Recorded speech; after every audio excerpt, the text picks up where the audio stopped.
macam itu adalah tidak keharusan gitu. Jadi masyarakat ini karena sudah terbiasa dengan adanya zikir, karena untuk membedakan antara manusia dengan makhluk lainnya, manakala ya, manusia meninggal, hewan meninggal, ini harus ada perbedaan. Jadi kalau hewan yang mati kemudian dikubur sudah.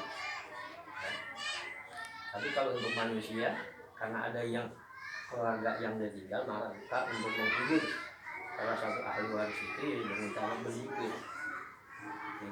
Nah, dengan berzikir ini banyak hikmahnya daripada zikir tersebut. Yang pertama, memperbanyak silaturahmi. Dengan bersilaturahmi tidak satu sama lainnya. Dengan adanya berzikir ini yang kemungkinan nggak bisa ketemu sebulan sekali kalau memang masing-masing tugasnya. Tapi ketika orang itu ada yang meninggal kemudian dizikiri, nah ini masyarakat untuk menzikirkan, jadi membantu doa lain daripada untuk yang meninggal, dan juga mendoakan kepada ahli waris yang ditinggal supaya lebih tambah kesabarannya lagi. Jadi ini adalah tradisi, bukan kewajiban menurut pendapat saya. Jadi membentuk akhlak masyarakat agar bersilaturahmi, saling mendoakan silaturahmi ya. Jadi dengan adanya kita kumpul kemudian bersilaturahmi, nah ini berzikir. Nah, itu salah satunya. Zikir itu adalah untuk menenangkan hati.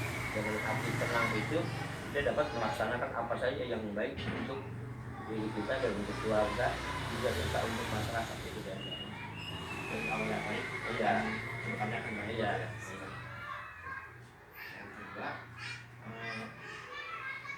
bagaimana sih strategi kita nih untuk menemukan rasa ingin keikutsertaan masyarakat untuk mengikuti tradisi aliran Buddha? Iya. Nah, ini kalau untuk mentradisikan itu ya untuk membentuk. Nah, itu biasanya di kampung-kampung itu banyak orang membantu, baik dari segi materinya dibantu oleh masyarakat untuk terlaksananya pikiran tersebut. Ada yang membawakan makanan apapun bentuknya. Untuk itu, jadi untuk di daerah-daerah kita ini adalah saling bergilir. Jadi satu malam itu misalnya si A untuk memberikan sumbangan ataupun sedekahnya diantar kepada ahli waris yang meninggal itu. Nah, besok malam lagi dari orang lainnya, yang lainnya. Sehingga kalau terkumpul ya banyak juga, karena untuk dari kita untuk kita. Jadi nggak membebankan ahli waris. Nah itu, jadi dengan adanya di kolektif, jadi satu sama lainnya saling membantu, jadi bergilir. Nah, untuk strategi untuk masyarakat yang memotivasi masyarakat hadir ke tradisi standar ini, iya. Strateginya bagaimana? Ya. Itu biasanya udah ini kan disepakati bersama, ya. Jadi biasanya RT ataupun warga yang inisiatif mengumumkan baik di musola ataupun di masjid, sudah bisa ada zikir. Kadang ada juga yang dizikirinya, yang dizikirkannya itu di masjid sekalian setelah maghrib. Ada juga yang kalau memang ahli warisnya ingin lebih itu lagi, rumahnya ingin dibacakan surah-surah ayat-ayat Al-Quran, maka dipanggillah ke rumahnya, memohon kepada masyarakat untuk berzikir di rumahnya, di ahli waris tadi. Jadi undang ya? Iya. Setelah sholat biasanya? Iya, biasanya itu. Yang ketiga, tradisi tahlilan ini kan mengandung nilai sosial. Iya. Mengapa tradisi ini mengandung nilai empati sosial kepada tetangga, terutama yang sedang bersedih karena adanya keluarga yang meninggal? dengan empati itu ya, masyarakat ataupun warga ini dia bergotong royong dengan adanya itu tadi hikmah ataupun dari diri Nabi apa, untuk memperbanyak silaturahmi tadi, kemudian ya untuk menghilangkan ya dengan sifat-sifat daripada kebahilan, kepelitan. Ya, di antaranya dengan adanya itu kan orang terbuka hatinya untuk masalah untuk bersedekah tadi. Yang tadi yang Ya, itu ya. ya itu pun tidak dipaksa. Kalau pemilik ini tidak dipaksa. Oh, nggak dipaksa. Jadi mereka sendiri yang Inisiatif. dari inisiatif. Saya malam ini itu Digendong diri. ya. Oh, nggak diri seperti itu. Ya, jadi cuma diumumkan saja siapa saja yang mau bersedekah silakan. Namun hubungi dulu itu siapa misalnya yang ini RT dan keluarga yang lainnya ada yang memang sudah terbiasa begitu. Jadi membantu apa malam ini, kalau besoknya siapa itu aja udah dalam 1 minggu itu udah rapat gitu. Udah penuh berapa orang, nggak satu malam itu satu apa semua keluarga itu satu malam, tapi masing-masing punya inisiatif dia malam ini gitu. Untuk bentuk sedekahnya. Jadi istilahnya nama inisiatif itu ada rasa yang masuk ya, rasa empati ya, ingin membantu keluarga yang sedang berduka.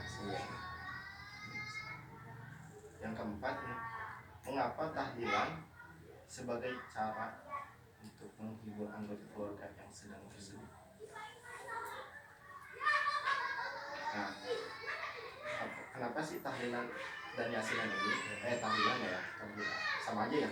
Yasinan bisa termasuk tradisi ini dijadikan cara untuk menghibur anggota keluarga yang sedang berduka. Nah, karena dengan adanya kita sebagai orang Islam, ya langkah patutnya kalau tidak bersilaturahmi kemudian tidak ada akan jujur dengan ya kalimat-kalimat baik, kalimat-kalimat yang baik, itu menurut saya itu sangat baik sekali.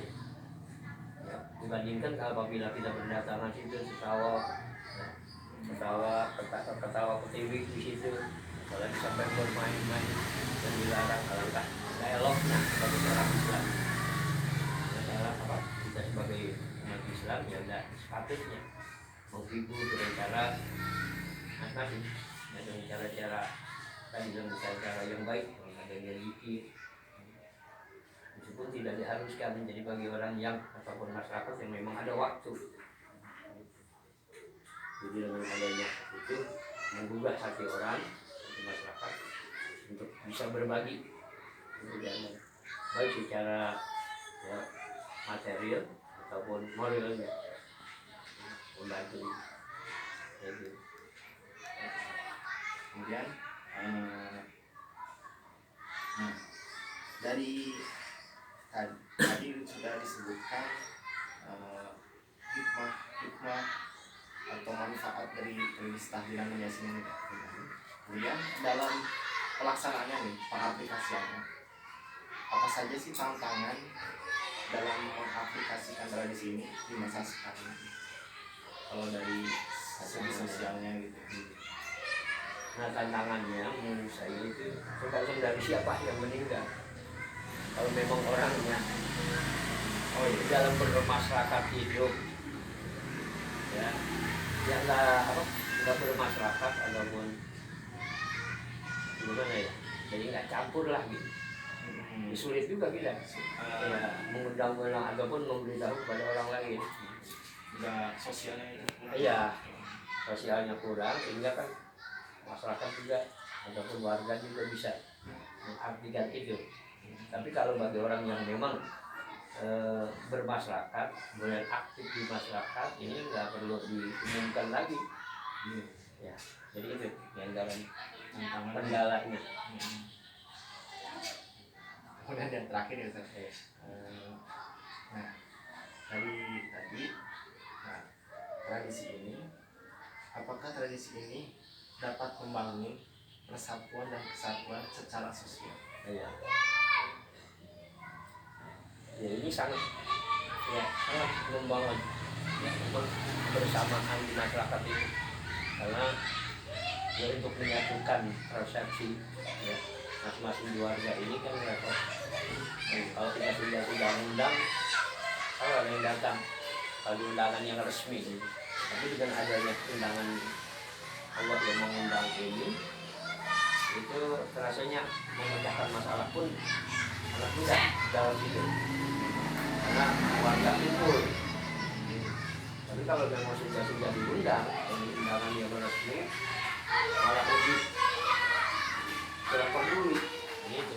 Tapi dengan adanya ya silaturahmi ini membutuhkan, ini sangat baik untuk kesempatan untuk memusyawarahkan suatu perkara yang memang harus dimusyawarahkan. Dapat membangun ya. Iya. Satu. Iya. Baik, terima kasih Ustaz atas jawabannya. Mohon maaf telah mengganggu waktunya. Jadi cukup sekian wawancara kali ini. Terima kasih. Assalamualaikum warahmatullahi wabarakatuh.